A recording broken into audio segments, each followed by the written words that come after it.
নমস্কাৰ বন্ধুসকল, সকলো ঠিকে আছেনে? মই ভাবোঁ সকলো ঠিকে আছে। এটা কথা, মই ভাবিলে যে সকলো ঠিকে থাকিব সেইটো কোনো জৰুৰী নহয়, কাৰণ সকলোৰে জীৱন বেলেগ বেলেগ। আমি যদি এখন দা একো বস্তু নাকাটি কাম নকৰি যদি এটা চুকত পেলাই থওঁ, তাৰ অৱস্থাটো কি হ'ব নিশ্চয় আপুনি জানে। অফক'ৰ্ছ দাখনত মামৰ লাগিব, বেয়া হৈ যাব, একো বস্তু পিছত আৰু নাকাটিব, ইউজলেছ হৈ যাব, ইউজলেছ, হয়নে বাৰু? ঠিক আমাৰ লগতো একেই হয়।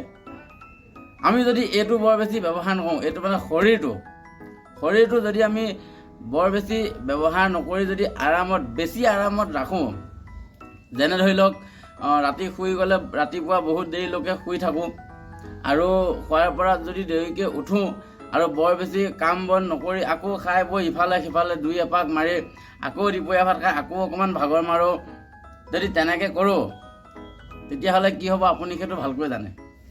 সেইকাৰণে আমাৰ শৰীৰটোক ৰেষ্ট দিয়া, আৰাম দিয়াৰ লগতে কিছু কাম কৰিব লাগে, কিছু মেহনতো কৰিব লাগে। এনেকুৱা এটা কাম যিটো কাম কৰিলে আমাৰ দেহৰ পৰা ঘাম পানী হৈ ওলাই যায়, আৰু যাতে আমাৰ শৰীৰটো মামৰে ধৰাৰ পৰা বাচি যায়। আৰু যদি আমি এইটো ব্যৱহাৰ নকৰোঁ, ঠিক একেই কথা, আমাৰ এইটোতো মামৰ লাগি যায়।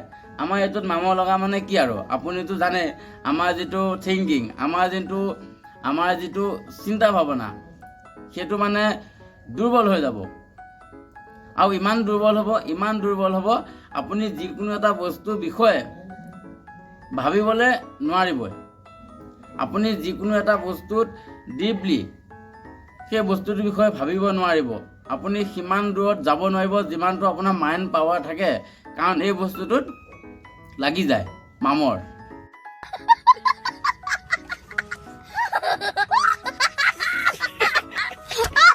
সেইকাৰণে মানে এইটো ব্যৱহাৰ কৰি থাকিব লাগে, দাখনেই হওক বা কটাৰীখনেই হওক, আমাৰ শৰীৰটোৱে হওক বা মাইণ্ডটোৱে হওক, ক'ৰবাত নহয় ক'ৰবাত ব্যৱহাৰ কৰি থাকিব লাগে, ক'ৰবাত নহয় ক'ৰবাত লগাই ৰাখিব লাগে, তেতিয়াহে এক্টিভ হৈ থাকিব। ঠিক তেনেকৈ আৰু বহুত এক্সাম্পল আছে, তাৰ মাজত মই আৰু এটা দেখাই দিওঁ। এইখন চাওক কেনেকৈ পৰি আছে, কিহৰ কাৰণে? ইয়াৰ কাৰণটো হৈছে ব্যৱহাৰ নকৰাৰ কাৰণে। বহুদিন ব্যৱহাৰ কৰিলোঁ, তাৰপিছত এতিয়া পেলাই থৈ দিলোঁ আৰু থাকি গ'ল। এতিয়া ধূলি বালি খাই আছে আৰু ইফালে এনেকৈ পৰি আছে। এক্সাম্পলৰ হিচাপত যিখন চাইকেল দেখুৱালোঁ, নিশ্চয় তাৰ অৱস্থাটো দেখিলে। ঠিক যিকোনো এটা বস্তু ব্যৱহাৰ নকৰিলে তেনেকুৱাই অৱস্থা হয় আৰু পৰি থাকে। নিজৰ শৰীৰটোৱে হওক বা মাইণ্ডটোৱে হওক, যিমান পাৰে সিমান ব্যৱহাৰ কৰক আৰু এক্টিভ ৰাখিবলৈ চেষ্টা কৰক।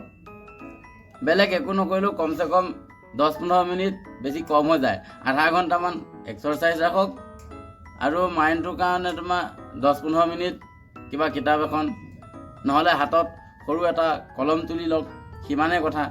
আৰু এটা কথা মই ক'লে যে সেইটো আপুনি কৰিব, সেইটো জৰুৰী নহয়, কাৰণ চবৰে জীৱন বেলেগ বেলেগ, চবৰে পৰিস্থিতি বেলেগ বেলেগ, চবেই হয়তো সময় মেনেজ কৰিব নোৱাৰিব পাৰে।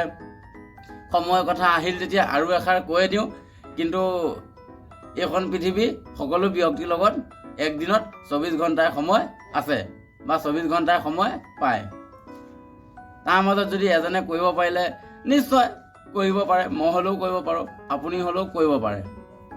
মোৰ ফালৰ পৰা মই একো ছাজেষ্ট নকৰোঁ, সেইটো আপোনাৰ চইচ, আপুনি যেনেকৈ বিচাৰে তেনেকৈ জীয়াই থাকিব পাৰে। বাছ সুখত থাকক, সুস্থ থাকক, আৰু কি লাগে? একো নালাগে। মই ভাবোঁ ভিডিঅ'টো ভাল নালাগিলেও একো নাই, লাইক এটা কৰি দিব, কাৰণ যিহেতু আপুনি মোৰ ভিডিঅ' প্ৰথমবাৰ চাইছে, চেনেলটো ছাবস্ক্ৰাইব কৰি যাব, যাতে পিছৰবোৰ ভিডিঅ' আপুনি পাই থাকে। এতিয়াতো বাৰু ভিডিঅ'বিলাক নৰ্মেল এৰি আছোঁ, চেষ্টা কৰিম ইয়াতকৈ আৰু ভাল জবৰদস্ত ভিডিঅ' আপোনালোকৰ আগত আনিবলৈ চেষ্টা চলাই আছোঁ। বাট অকলশৰীয়া জীৱন কাৰণে বৰ বেছি পৰা নাই। আপোনালোকৰ আশীৰ্বাদ যদি সঁহাৰি মাথাৰ ওপৰত থাকে, নিশ্চয় এদিন নহয় এদিন তেনেকুৱা ভাল এটা ভিডিঅ' লৈ আহিম, যিটো ভিডিঅ'ই আপোনালোকৰ জীৱনত বহুত বেছি প্ৰভাৱ পেলাব বুলি আশা ৰাখিলোঁ। তাৰ বাবেতো আপোনালোকৰ সঁহাৰি আৰু আশীৰ্বাদটো নিশ্চয় লাগিবই। তো আজিৰ কাৰণে এৰিলোঁ, বাই বাই।